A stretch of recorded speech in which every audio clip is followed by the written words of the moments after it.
Should have done life safe temperature, shouldn't it? It would have been ideal, yeah. That one's been roughly there for the centre line. Yeah.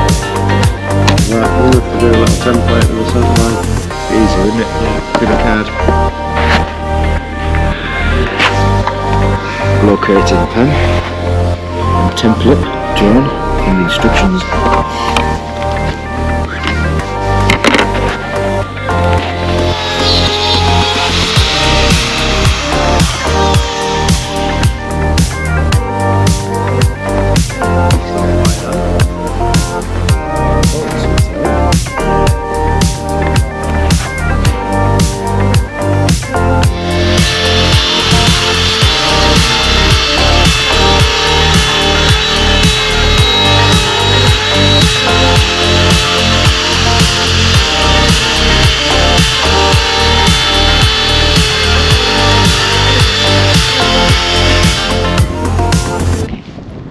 So unfortunately I lost some of the footage for it, but these are the Aerocatches fitted. So this is your outer piece, and underneath there's a base plate which has little nuts in it, which turns it into like a captive sort of nut at the bottom when you put the nuts in. I'll show you the underside in a minute.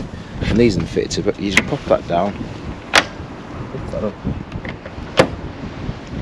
give it a little pull.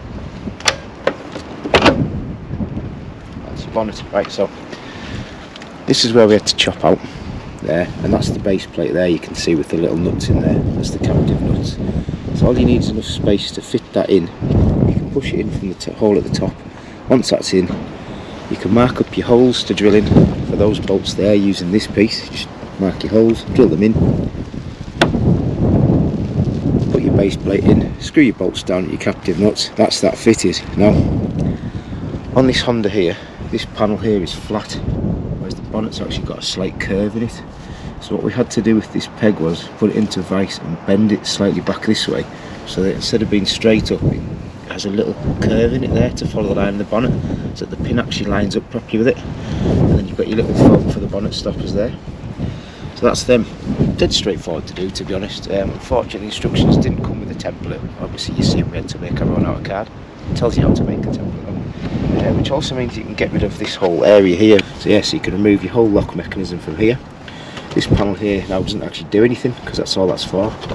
And the reason why I did this actually was because I had to chop a piece of this out to fit this inlet manifold on, and it was a bit flimsy. I didn't like the idea of a bonnet being attached by this, just in case it decided to snap itself off or break off.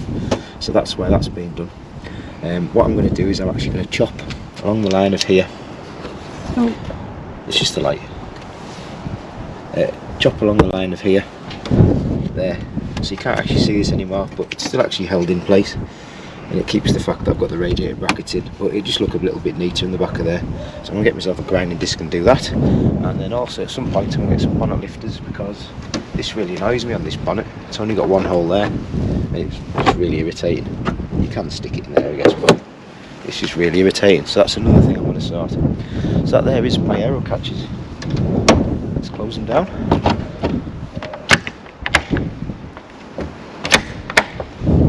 Just like that. Neat.